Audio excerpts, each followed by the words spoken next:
animal protein is better than plant protein? My body is no longer designed to consume animal-based proteins because my gut doesn't produce the necessary acids and enzymes to break down animal protein. The fossils recovered by scientists showed that Roman gladiators were vegetarians. All our dietary guidelines are decided by the bodybuilding industry. How many listening to this are actually interested in bodybuilding? Remember, bodybuilding is a sport.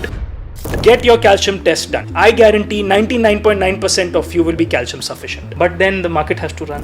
They make billions just on these because it can be prescribed to anyone. Is it exactly the same for people who consume dairy? Absolutely. One of the byproducts of dairy consumption is sulfuric acid. Sulfuric acid is the strongest acid known to man. You would find so many incidences of people consuming whey protein, breaking out, having acne, pimples, having gut issues. So someone like me who doesn't have a degree in nutrition but gets my information from the internet, how do I navigate through all of this information? Really overcomplicated nutrition. I would say the internet does not help at all. How does our diet, the food that we eat, impact our sexual health? So sexual health is governed by a lot of factors.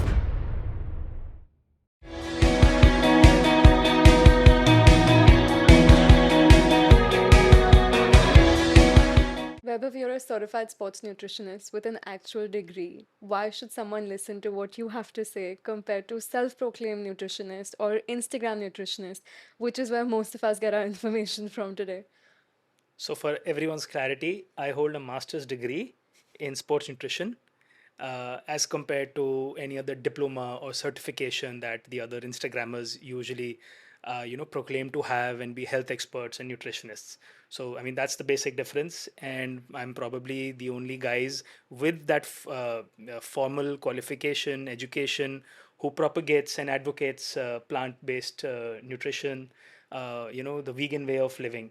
So I think that's something, that's another reason why people could probably listen to me. Okay. What do you hope someone takes away from this conversation? What I would like people to know is that nutrition has been highly complicated because of social media. It's actually very simple. Uh, we break it up into the importance of macronutrients. The bodybuilding industry tells you you need to consume tons and tons of proteins if you need to be healthy. It's actually not the case. I always try with my clients, with my patients, that we debunk those myths. We simplify nutrition. We tell them that आपका घर का खाना enough है. You really don't need to spend big on exotic food, fancy proteins, lots and lots of things that are out there in the market. It's actually that simple. Ghar ka khana khao. And if you look at generations past, that's what they did. I mean, we even have studies that tell us that the Roman gladiators. So there was a study I was reading that the fossils recovered by scientists showed that Roman gladiators were vegetarians. Really? Yes. I had no idea. And if the fossils are telling you that, I mean, you can't refute those facts. Because that is one of the biggest myths out there, that if you want to build muscle, if you want to lift weights, or if you want to perform, you need animal protein. How do you respond to that? Do you actually think animal protein is better than plant protein? Is it more complete? Does it have more amino acids? Is there more bioavailability in animal protein compared to plant protein? So, a couple of aspects there. One is regarding the completeness of the amino acids, it being a complete protein. Yes, it is a complete protein. No doubt about it. It requires less planning because if you pick up any version of meat, you're sure to get all your amino acids. When it comes to vegetarian options, so to say, you need to make an extra effort to plan your meals to get all the proteins, and that's all right. Not everything comes as a shortcut. You just need to plan a little better. But the downside is that anatomically, my body is no longer designed like it was, millions of years ago to consume animal-based proteins because my gut doesn't produce the necessary acids and enzymes to break down animal protein. Why is that? Because the pH of animal-based protein is very, very low. The strongest acid that my gut produces is hydrochloric acid. Now, hydrochloric acid is not strong enough to break down animal proteins. So, a lot of animal proteins go undigested in your gut. Because of that, a lot of people you will see consuming animal based proteins have gut issues. Their gut bacteria is also compromised. And to answer your other part, which is about bioavailability, the human body or any animal for protein needs amino acids. If you're getting your amino acids, you're sorted. It's as simple as that. Okay, like I said, you just need to plan it a little better. And where do you get these amino acids from? From plants, you mean? Yeah, Plant-based sources for amino Tons of acids. tons of them. So you have your pulses and lentils. All you need to do is combine them with some form of cereal, which is some form of carbohydrate, and you get your complete proteins. You have your nuts, you have seeds, and then you have 3 or 4 items that are actually complete in all the essential amino acids. You have pistachios, you have quinoa, amaranth, you have any soy-based foods like tofu. You get all the amino acids. There's no pairing even required for that. I don't know that our gut is not designed to digest animal protein anymore, which is why we So have so there is many a issues. so you can look in the mirror and you can know whether you're a carnivore or a herbivore. Look at your dental anatomy, um, and look at the dental anatomy of an actual carnivore. You know those sharp canines that they have, is to tear into meat. So if we were to be carnivores, we would have sharp canines, and we would be eating our meat raw, because that's how meat eaters are supposed to eat their meat. Animals in the wild don't curate their meat. वो लेके नहीं जाते केव में और फिर उसको पकाते नहीं है, right? Yeah. It's just there to be had. If I were to tell a human to eat the meat as it is, they would laugh at me. They would ridicule me. But that's how meat is supposed to be had if you're a carnivore. You can't get it home, have it medium rare, well done. It doesn't work like that. Because my Seasonal with plants. exactly, because my dental anatomy, right down to my intestinal structure, it's not designed to consume meat. It's there in front of you. Look at the mirror. And some of the strongest mammals are herbivores, including Oh, elephants. absolutely. Elephants, the horse, the rhinoceros, the gorillas, most of them at least. Yes. Yeah. I think the horse is the biggest example. Because if you'll notice their dental anatomy as well, it's very similar to ours. Seen a horse grinning on YouTube? You know, Eh, like we say, right? The way we smile, we show off 32 teeth. Yeah. When a horse laughs, it does the same thing. And what does a horse eat? It eats legume, it eats grass, it eats fruit. And you don't force the horse to eat meat to be strong. And I mean, they're one of the fastest runners, the strongest. I mean, if you get a kick from a horse, Yeah. God only save you. Is it true that plant protein is inferior to animal protein? So when you say inferior, I think you're referring to it being complete or incomplete, because I think that's the only Even criteria. nutritionally, do you think it's inferior though? It's not inferior. No, like I said, all you need to do is consume the right amount of amino acids. That's it. Your essential amino acids. You don't even need to consume the non-essential amino acids, because it's termed non-essential because your body makes whatever amino acid is needed. Okay, so let me tell you about a study that was done by a Japanese scientist a long time ago. And it's basically about the concept of autophagy. If you've heard of autophagy, No. it's basically giving the body enough time to rest without eating. So, what we refer to as fasting. So, if you let your body fast long enough, and in his study, he basically propagates fasting 2 to 3 days, which is like 48 to 72 hours. 2 to 3 days. So not Yes. the intermittent that we do, which is 12 to 16 Yes, hours. yes. See, things are done basis people's lifestyle. We read a lot of stuff, and a lot of our self-proclaimed experts, they'll tell you a lot of things, but they do not deep dive the way we do. I mean, we've spent years and years in this. I'm sure. I mean, I've done 15 years of practice. Okay, I've done 5.5 years of study before that. Wow. Okay, lots of struggles in between. Worked with athletes, worked with civilians, reversing disease, diabetes, obesity, etc. So things don't come easy. You look It's 30 years difficult. old. How have you studied for 20, like Because I'm 40. practice for I'm 40. 15 years and practice for 5? I'm going to turn 40 very soon. Speaking of protein, whey protein is seen as the gold standard in the fitness industry, marketed as the fastest, most efficient way to build muscle. Is it really the healthiest? So I think the problem with that narrative, first of all, is that all our dietary guidelines are decided by the bodybuilding industry. How many listening to this are actually interested in bodybuilding? Remember, bodybuilding is a sport. It is a sport which involves only aesthetics. Okay? I know a guy, he's a client of mine. He's a theater actor, supremely thin. Okay, he's a banking professional. He used to go to the gym twice a day, Okay. eat meat thrice a day. वो breakfast में भी meat खाता था, thinking that if he doesn't get enough protein, why? Because his trainer told him to. He's not going to bulk up. And in a profession, I mean, his side profession was theater acting. He had to look a certain way.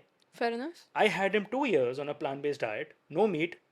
Punjabi ladka, okay. Sarwar, by the way, cut That's shirt, okay. hard in itself. Yes, he did what I said. Why? Because he developed such bad gut issues that 1 month into following a plant-based regime, he started feeling so light, he started gaining a little weight, that he reposed all his faith in me, and he literally said, "I'm all yours. Just get me to this point." 2 years on, the guy does squats and deadlifts better than his trainer, who's ripped, bulked up, but he can't lift that much. Why? Because he focused only on aesthetics. He focused on a lot of protein. So when you see all these guys on the internet with those big pecs and biceps and triceps and those big legs, do you think it's all muscle? There's a lot of fat deposit there as well. How macronutrients work are that if you consume proteins in excess as well, remember this, if you consume proteins in excess as well, your body is going to convert it to fat. It's not only the carbs and the fats that we consume that get stored up, even the proteins get stored up. As fat. Yes, because any macronutrient consumed in excess will get stored away, because you need to understand the human brain is very primitive. Usko lagta hai, oh, there's extra food to be had. I don't need to use it right now. Let's store it away, because there could be a crisis, there could be a war, there could be a famine. I could be attacked by a predator. Like I said, the brain is very primitive. Right. My brain still functions that way. Why do you think in the winters we pack on a little more fat? Because the brain thinks, oh, it's very cold. I might not get the necessary environment to secure myself from the cold. So let's pack on a little more fat in the the tummy area, and then work towards a cheek. summer body all over Exactly, again. exactly. The human body is designed a certain way. I don't make the rules. The body is designed in a certain way. So yeah, coming back to that, you don't need ample amounts of protein. We live lives like a civilian. We go to work 9 to 5. Leisurely, we might play a sport. Nowadays, because we are very inactive through the day, we go to the gym so that we can use these limbs. I mean, we've been given these limbs to use, not sit around like a couch potato. And that is one of the reasons, we're developing so much of abdominal fat, etc. Besides the point. Now, just because the bodybuilding industry tells you need to consume so much amount of protein doesn't mean it's true. You don't want to compete in a bodybuilding competition. You just need to maintain good health. Get your necessary macronutrients, optimize it. Jitna protein, fat, carbs khana hai, eat only that much. It's the micronutrition that where we falter. We are undermining micronutrition. Why? Because the bodybuilding industry doesn't take care of it. So for someone who doesn't know what macronutrients are and micronutrients are, how do you segregate the two? Sure. So I already mentioned the macronutrients, which are your fats, carbs, and proteins, and fiber is another big part of it. Micronutrients are your vitamins, your minerals, your antioxidants, your plant-based extracts. I'll elaborate: vitamins A, D, E, K, vitamin C, your minerals like zinc, magnesium, potassium. You need all these for proper blood circulation, for metabolism. I mean, your biochemistry can't function without it. Magnesium is such an important ingredient in your diet. It participates as a catalyst in almost every biochemical reaction in the human body. So this whole trend about consuming lots and lots of magnesium, there's a reason for it. It's just that people, not brands, don't put out the real reasons behind it, because they focus on trends. Oh, this is working for sleep. Okay, I'll launch a brand for sleep as well. But magnesium will help you with not only sleep, it helps reduce cortisol. Okay, it helps metabolize insulin better. It helps you with joint recovery. It keeps your joints healthy. For joints, what do the doctors do? Calcium. Calcium, calcium, calcium, calcium. I'm sorry, no, calcium is not enough. First of all, you need vitamin D3 and K2. Okay? Even vitamin D3 is not enough if you don't consume vitamin K. Remember this. Take this as your biggest learning. Vitamin K pehle aayega, fir vitamin D3 aayega, then comes calcium and magnesium. Because your body, when it's devoid of calcium or devoid of minerals, your bones are not losing only calcium. They're losing all the alkaline elements: calcium, magnesium, boron, phosphorus. That's all there in your bones. You're losing everything. So why are we replenishing only calcium? Because the pharma industry only sells calcium. That's their favorite ingredient. Multivitamins, calcium supplements. Go to any doctor, that will always be there on your prescription. Do you need it? No. It's of no use. Really? Get your calcium test done today. I guarantee 99.9% of you will be calcium sufficient. Calcium sufficient? Sufficient. It's there. It's there in your blood report. But then the market has to run, the pharma industry has to run as well. So of course. they are some of their hottest selling products. Oof. They make billions just on these because it can be prescribed to anyone. Excess consumption of calcium, by the way, is one of the reasons why there are kidney stones. It's another reason why there are blockages in arteries, because there is overdose of calcium. Now, that's another subject if you want me to cover, which is regarding the animal meats. So, Please. what happens when we consume animal meats is that the body goes into an acidic state. Okay. This we all know about. Okay, when it goes into an acidic state, the body naturally being an alkaline environment, because the pH of the blood is 7.4, your body comes to your rescue. Just like a wound heals, your body comes to your rescue. How does it come to your rescue? It would borrow a little bit of an alkaline element from your bones. It would borrow calcium, little bit of magnesium, little bit of phosphorus from your bones, and try to neutralize that acidic environment that is created. But then all these elements have to pass through your bloodstream. So excess minerals in your bloodstream, which is excess calcium basically, okay, excess phosphorus, for example, it starts sticking to your arteries. And the reason for that is because our arteries are negatively charged. Calcium is positively charged. Wow, there's a whole electricity Absolutely. function happening in our body at the same Absolutely. time. You get the drift. Okay. So a lot of the times those blockages in your arteries, they're just not cholesterol deposits. There's a lot of calcification there. And that is why meat eaters, they find that their arteries are not in the best of condition. Yeah. Their heart health is not the best. We all know that. Unka cholesterol zyada hota hai.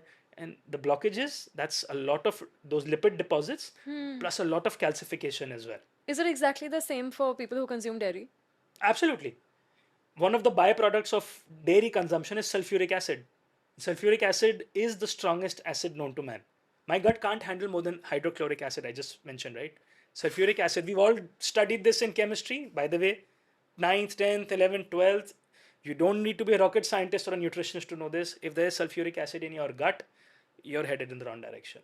Wow, I had no idea there was all of this going on in our bodies, and we've never been taught this. Studying about the human body, We, especially the biochemistry, oh my god, yeah, it's amazing. I because mean, you just what all buy you can into what learn. is sold to you.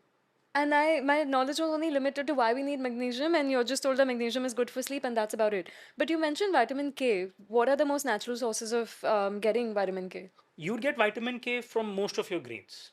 Okay, most And because vegetables. yes, and because people have started reducing the amount of fresh food in their diet, because convenience is key. When it comes to fresh food, vegetables especially, you need to do a lot of prep around it. People don't have time to sleep, forget prepping a meal for themselves. Yeah. And things like vitamin K, they're easily destroyed as well in your food. It's simple: eat your greens, eat your vegetables. I always tell my patients, vegetables are your best friend. If you can't leverage vegetables in your daily diet, you're doomed. Trust me, you're doomed.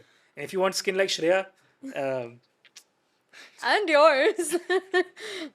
Yeah, nine years of being plant-based, and it's for drastically me, it's my changed. second decade now. It's your second Actually, decade. yes. Wow. I started in 2014. Yeah. So I've completed 11 years being the plant-based way. And I saw a lot of benefits. I mean, okay, something people don't know, my patients know about this. If there is a new study, or if there is something new that I want to try out, I am usually the guinea pig first. I would try it on myself for a couple of months. Because if I am not convinced, because see, there are a lot of studies out there. But until I'm convinced, I would not advocate it. So I started in 2014. I was a vegetarian, but naturally, being a vegetarian and an Indian, you would assume that there's a lot of dairy in the diet, and there was. Paneer, dahi. Absolutely, सब कुछ था, and whey protein भी था, Yeah. ठीक है? Because what was known to us back then, and there were no plant-based proteins. I mean, honestly, if I knew back in 2014 about Amit Mehta and Univad and whatever, and by the way, Amit, I have to do a shout out. Please Okay, do. you guys, you're the best. I mean, you guys are doing some wonderful work, and I told him at the conference as well. Okay, but 3 months into ditching everything. Being an athlete growing up, I played a lot of sport. I played a lot of cricket, badminton. I was very active in track and field as well. I developed a lot of injuries. Naturally, it happens. I've got 2 damaged knees. I've torn ligaments in my ankles. I've broken a couple of fingers. I once broke this wrist while playing cricket. Okay, I've got damaged shoulder. I mean, it's part of the process. When you're playing a sport. sports. Uh, I never entirely recovered from any of those injuries. Let Okay. me be honest, because they would ache and pain every now and then. When you would wake up in the morning, or if you're playing sport again, you'd have to strap it up. Winters Just were superficial difficult. treatments, and you'd move on. Exactly, right? And then winters were difficult. Right. 3 months into ditching my dairy and whey protein, my pains were gone. Inflammation, that was probably at its peak, had settled completely. I had no more pains. It literally was a miracle. And that gave me enough validation that, okay, boss, forget your teachings, forget whatever they taught you in your masters, ditch all that. Yeah. Let's get into what the pros are actually studying about. Literally, there was a shift in the way I practiced. It was all That's so theoretical interesting. and bookish till then. Yeah. After that, it was all self-acquired knowledge. Okay, you know what? Let's start implementing this. And the kind of results I was getting with my clients after that, I mean, it was fantastic. We're reversing diabetes. We're getting cholesterol and triglyceride levels. I mean, I'm talking about 400, 600, 700 down in 3 months without any kind of medication. That's incredible. Just through food. Just through food. That's why you say Food, the food right is kind of medicine. supplementation. Yes, absolutely. Yeah. What are the biggest success stories that you've seen in your journey? Some of the biggest transformations. I mentioned one to you just a moment ago. There's one more. There's a young kid who used to, rather still comes to me, Chris Jen. He came to me when he was 12 years old. He's a national level swimmer. As the name goes, they are vegetarians, gens. The parents came up to me that he's a great swimmer. The coach sees a lot of potential. Help us. We want to upgrade his performance. And I said, fine, great. I will help you. And the first thing you need to do is ditch dairy. And you should have seen their faces. Yeah. Droop. Why did we come here? Wrong decision. Exactly. U-turn. You're a fool. I mean, what are you even talking about? Yeah. But that was the best thing they did. Fast forward 5 years, he is one of the best swimmers in the country. He won the Abhinav Bindra scholarship last year. He migrated to the United States. He stays with his mother there, and he's pursuing the sport of That's swimming over there. incredible. And we do this on a plant-based diet. No hassle at all. So coming back to the whey protein question, Yeah. whey protein versus plant protein, are there any differences? Is plant protein inferior? The same with animal protein? So if you ask my honest opinion, whey protein is far inferior actually to plant protein. How so? People don't understand that when it comes to protein, you only need to get your essential amino acids in place. Fine. The protein supplements, they give you all your amino acids, which is good because the body then probably has to do less work when it comes to recovery and muscle building. But when you take whey protein, always remember it's coming from a milk based source. You would find so many incidences of people consuming whey protein breaking out by breaking out, I mean having acne, pimples, having gut issues, which basically is in line with consuming dairy. Why? Because whey protein is milk derived. It's just the watery part of curd. So, for people's information, what is whey protein? Um, when you basically convert milk to curd or yogurt, the water which is left on top, we refer to that as the whey. So the industry takes that water, it dehydrates it, okay, and it converts it to a powder. Yes, it is a complete protein because milk, as we know, is a complete protein. But with that comes a lot of hormones that are present there in the milk. Okay, and that is why your gut acts up. And that is why you have breakouts. And then milk. I mean, at least for the 70% of the population in the world, I mean, it's very difficult for them to digest it. Those who are lactose intolerant. Yes. Yeah, because you're not a baby cow. Yeah, absolutely. Precisely. Absolutely. Because of that. So there is such a thing as being over protein because this obsession of protein that I see everywhere, there is such a thing of just consuming excessive protein and Absolutely. being protein obsessed. It is, and again, I mean, that's driven by the bodybuilding industry, unfortunately. But we don't want to be bodybuilders. If you're a 70-kilo fellow, and if you're mildly active, even if you get your 60 grams of protein, for example, you're sorted. Because if your body by any chance on a certain day needs to make more, it will come to your rescue. No one in the urban population is protein deficient. Trust me. Protein deficiency is a problem of the rural area. Yeah. And that too doesn't exist anymore, by the way, because the government has taken the necessary steps to, counter that. There is no such thing as protein deficiency. People have the narrative wrong. Protein is not the problem. Micronutrition being underutilized is the big problem. Because so many people say India is one of the most protein deficient countries in the world, and that the rural India still needs to consume milk products and still needs that for calcium. बचपन से हमको भी बोला गया दूध पिया करो, it's good for your bones, it's good for, you need calcium, you need all of that. So milk, protein and calcium, do they go hand in hand? And do we need Protein it? first. Who designed the narrative that India is a protein deficient country? Probably someone in the global north. We did not do it, right? I have so many athletes, and why I take the example of athletes? Because I personally feel they are a great benchmark. And I'm talking, when I say athlete, I'm not talking about a bodybuilder, by the way. I'm talking of someone who plays a sport, Like Lewis Hamilton, like Lewis Hamilton, like Virat one of my Kohli, for favorite example, people. who basically are champions in their sport on plant-based diets. Um, so many these young kids come to me from rural areas, and they barely get 2 meals or 3 meals to eat. Forget meat, forget egg. I mean, forget these things, and they're top performers in their sport. So if I were to take those guys as an example, and I can probably do a case study with 100 of those kids, where does the whole protein narrative land up then?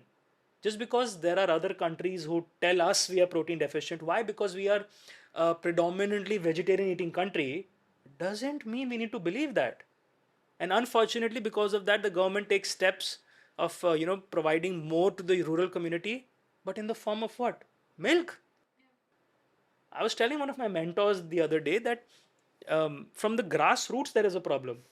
The government needs to look deep into what's happening and stop giving milk to the rural people. Yeah, we're subsidizing milk, we're subsidizing eggs, we're subsidizing meat to solve for this issue. They But we're they creating need more diseases.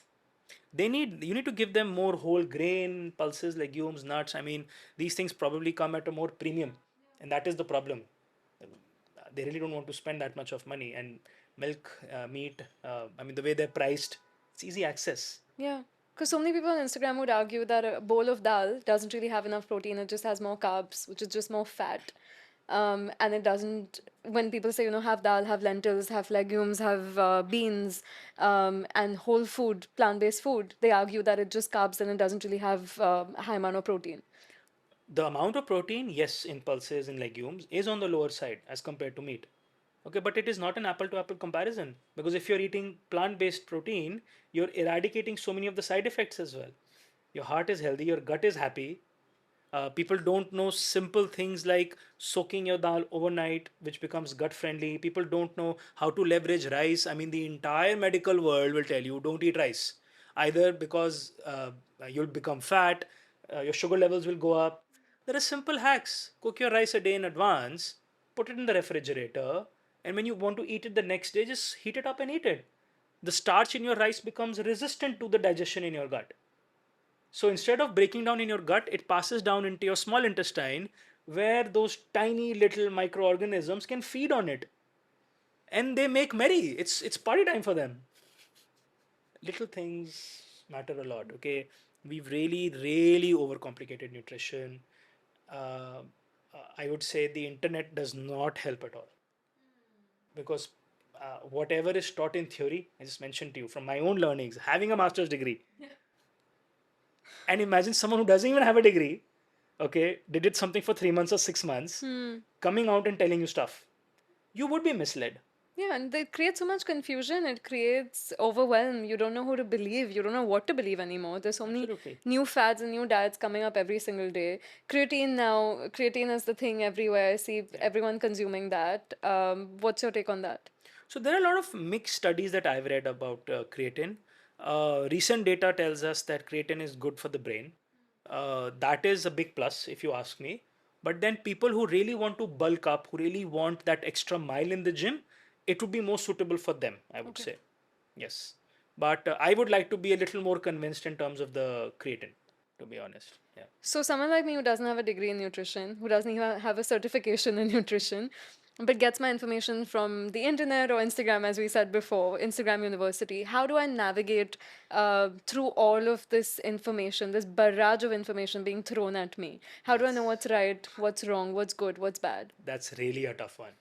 That's really a tough one because as a layman, how can you decide? I mean, the videos and the content that you watch. It's so compelling.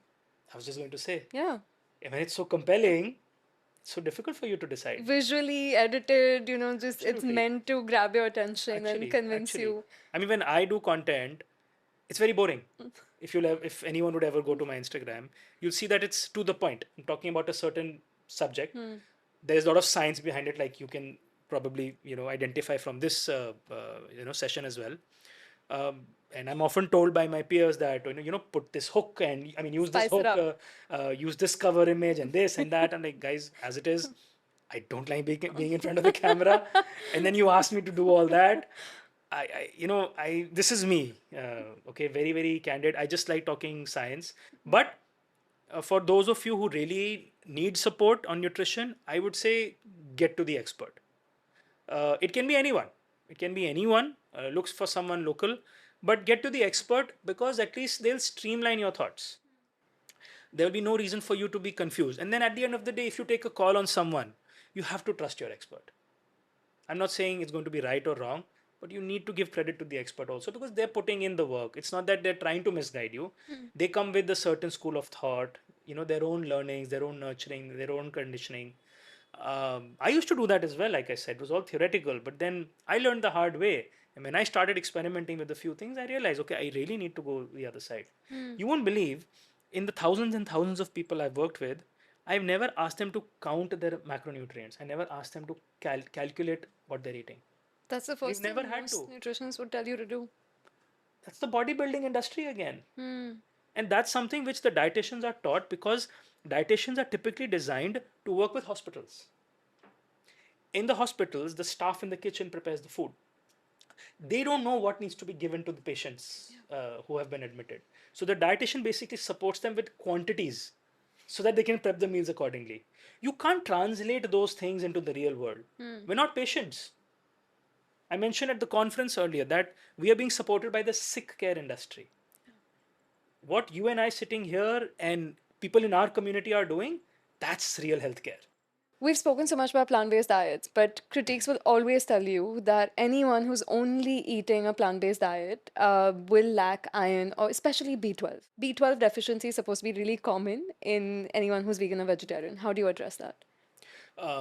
All the non-vegetarians who come to me, and why I'm able to speak with such confidence is because I do real life cases, right? All the non-vegetarians who come to me are B12 deficient. So where did all their B12 go? They're also B12 deficient. Yeah. Okay. So here's the problem. First of all, we should know where the B12 comes from. One, your gut produces B12. Okay, a little bit of it. The gut bacteria basically. And second, see, B12 is purely bacteria based. And then the microorganisms that basically grow in the wild. Okay, the algae, for example. Right. Okay, all the in the marshy stuff, basically which is present in the grass, in the Soil. vegetables, in the soil. That's the rich source of B12. One, all our guts are compromised. Okay, so our natural ability to make that little B12 is gone. Second, we're mostly consuming food that is either coming out of cold storage. It's either been curated a lot with the fertilizer, hybrid food, for example. Microorganisms can't survive in these conditions, and that is why even, let's say, your poultry, okay, I mean your meats, they're not getting the necessary B12 as well from the Right. food when they're eating. They're vegetarians, but they're not getting the food either. Sorry, Yeah. the B12 either. Farmers typically would inject them with B12 supplements. Okay, but then that has like a shorter lifespan because you need to keep topping up with B12. So in essence, we're all deficient in B12. There's really not much we can do about it, but eat lots and lots of fresh food. But if you're already B12 deficient, you need to intervene with some supplementation. Okay. You've worked with cricket teams, you've worked in sport nutrition, but you're also working on sexual wellness. And I do want to talk about the connection between nutrition and sexual wellness. How does our diet, the food that we eat, impact our sexual health? So sexual health is governed by a lot of factors. Nutrition obviously being at the core of it. Other lifestyle aspects that impact sexual wellness would be your psychological health, your emotional health. People who are stressed due to work or relationship or any other reason. I mean, you can't expect them to be happy in the bedroom, right? If I just talk about food, for example, or a sedentary lifestyle, people who are obese, who have cholesterol related issues, who are diabetic, for example, we have enough data that they do succumb to issues like erectile dysfunction. Okay, there's performance anxiety associated with that. Lower testosterone levels. When I talk about women, having more incidences of PCOS, for example, estrogen dominance. Yeah. And when it comes to PCOS, I mean, it's basically indicated by lots of facial hair, acne, hair fall, irregular menses, for example. And it's not necessary that you get all the symptoms, by the way. It could be one or a combination of these. Yeah. So all these would eventually impact your sexual outcome. Of course. So it's important to take care of everything, and nutrition at the core can play a very important role. And that's where we, founded Inu, and Inu focuses on micronutrition purely, and how micronutrients can be utilized and leveraged for enhancing not only problems associated with the sexual health, but also for people who are healthy and they just want to, kind of take it up a notch. Just like the athletes who come to me. I can actually give an example anonymously. There's a client who came to me. As a nutritionist, these are not the clients who come to me. The reason I'm in the sexual wellness space is because I have a good understanding of ingredients and how nutraceuticals basically work. There's a client who came to me, and because of his work nature, he works with one of the big fours. Highly stressed. He said, my desire's gone down, my libido's gone down, okay? And I feel my erections are not up to the mark. Can you help me? I said, of course I can help you. So we have two offerings in Inu. One is basically for lack of desire, lack of libido. It contains ingredients like ashwagandha, fenugreek seed. It contains cocoa bean extract. Cocoa bean is nothing but chocolate. And we all know chocolate is an aphrodisiac, right? Yeah. We just have not leveraged it till now. And then basic things like zinc and magnesium coupled into one. Then for erectile dysfunction, he didn't really have it, but just to help him a little bit in the bedroom, something called L-arginine, and L-arginine is nothing but a vasodilator. It helps improve endothelial function. Basically, it helps get more blood to the penis, basically. Thank you for translating. Yeah, sorry for that. So it helps. So L-arginine basically helps increase the diameter of your blood vessels so that more blood can flow into any part. Over here, we're specifically referring to the penile organ. Second, that's got something called curcumin. Curcumin is nothing but turmeric extract. Curcumin is known to help improve the suppleness of your arteries. If you ever watch a video of how blood flows through an artery, you will notice that the arteries go like that. Okay, so that's why when they check your pulse, they can actually feel it because the arteries are opening and closing. So when people have heart disease or diabetes and a sedentary lifestyle, maybe the arterial function gets compromised. So that helps in that. So this is what I gave him. He came back to me after 2 months and he said, I feel great. I have no complaints now. If I were to term it, he was indirectly telling me that I'm a beast now in the bed. Love that. Mission accomplished. Yeah. So sexual wellness came about because of a good understanding of ingredients. And me and my co-founders identified that there is a big gap. There is something that brands don't want to address. And the main reason for that is because it involved a lot of work. A lot of R&D, a lot of science went into it. There's a lot of taboo around it. I mean, the likes of Meta, Google, they don't let you promote these products because the policies for our country are very different from the policies, for the United States, for example. Yeah. Over there, you could sell these products very easily. The problems are everywhere. If I tell you about the numbers, you'll be shocked. I mean, millions and millions of people suffer from this. And this is only data that is on record. Of course. Imagine the data that's not on record. No, we don't talk about sexual health and wellness. Exactly. No one wants to. Okay. Any foods that are good for sexual health and fertility and any foods that are bad for sexual health and fertility? Absolutely. So I can give a few examples for both men and women. For women, I would say foods that would be good for sexual health. You should definitely add lots of fenugreek seed. Methi. Methi, in fact, works for both, and I'll tell you how. Methi helps, fenugreek seeds basically help improve insulin response in the human body. Okay. 99% of cases, I would say, of PCOS are because of insulin resistance, which means the insulin hormone is not able to do its job properly. And since insulin is the master hormone, it needs to work at its best possible outcome.